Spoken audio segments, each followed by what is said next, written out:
Today, I want to talk about the number one first thing you should try if your child is having a tantrum or meltdown of some kind. Raising great kids is a privilege and a responsibility. Sometimes our children can't see their own greatness. Sometimes we can't. Other times we can see their greatness but struggle to step up because of our own challenges. We will be discussing the brain science, tools and techniques that help us raise great kids. Hi, I'm Cynthia Armstrong. I'm a general and special education teacher, and I homeschooled my children for 5 years. So the things I talk about is from my experience, my learning, my implementation in finding what works. Today, I want to talk about the number one first thing you should try if your child is having a tantrum. And of course, these are always good to try, like before the tantrum becomes a full-blown tantrum. Like as soon as you see something might be going on, then this is a good thing to try.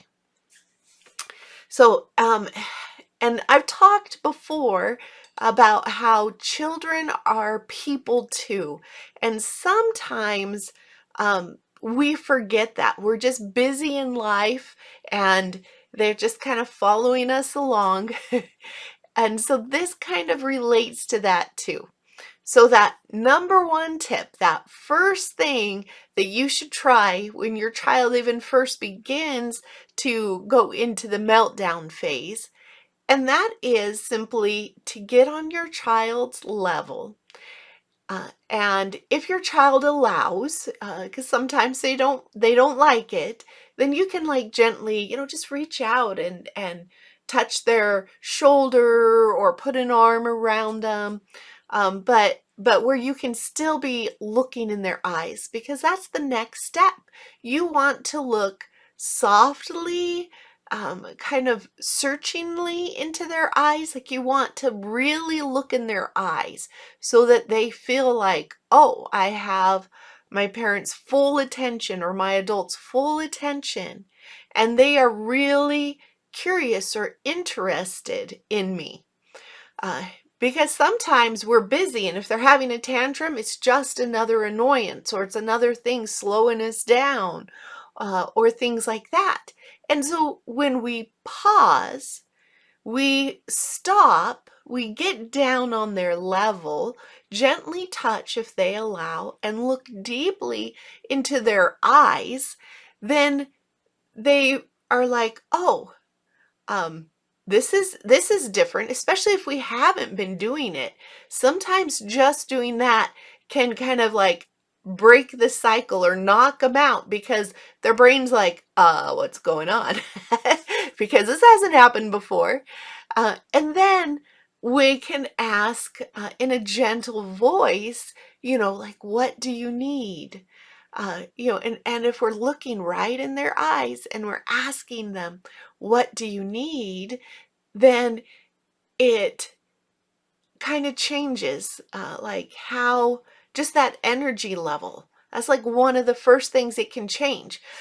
So if we have lost it ourselves, then that's not the time to try this. This is for if your child is losing it. This isn't something we would want to try if we've lost it. Because let's be honest, we do lose it. We aren't always right there at the top of our game. And guess what? That's okay. Our children can recover. We keep learning every day. So this tip or technique is really to be used if we are in a good state. And again, it helps to do this like as close to the beginning of the tantrum as you can, but I have seen this like stop full-blown tantrums as well, just because children aren't used to being treated that way, kindly and with full attention and things, which can be a little sad to say. And I'm not saying that's all children, but there's a lot of children that fall in that category. And my children fell in that category when I was a young parent, because I hadn't learned the things I learn now. And so this is me trying to help you progress faster than I did in learning like how we can build that relationship with our child. And after we ask the question, what do you need? And it's so funny because children don't always make sense in the adult way. So even if they started throwing this tantrum because they were saying, I want a candy, I want a candy, or whatever it was, like even if they're saying, I want this, and we say, oh, we're gonna wait till dinner, or we need to buy that for whatever it is. Even then, when we ask, what do you need, it can still kind of stop and calm them. And once they have that, oh, I feel seen, I feel heard, I feel loved. When we feel seen and heard, that's kind of like when we feel that warm feeling of love when we're children. As adults, we can learn to feel that in any situation and not be controlled by the things around us. But particularly young children or older children and teenagers who haven't learned, this is how we help them to begin to learn those things. And so once you ask the question, sometimes children are used to, again, not being heard and seen and having the time taken for them. And so for some children, they don't respond right away. They're like, oh, mom's asked a question, she's going to move on in just a second. Like she's not really interested. And so sometimes we need to ask a second time or even a third, where we just kind of gently, rub both shoulders, one shoulder, take a hand if they allow it. Only if they allow it and want that, then we can ask, look them right in the eyes and ask them, what do you need?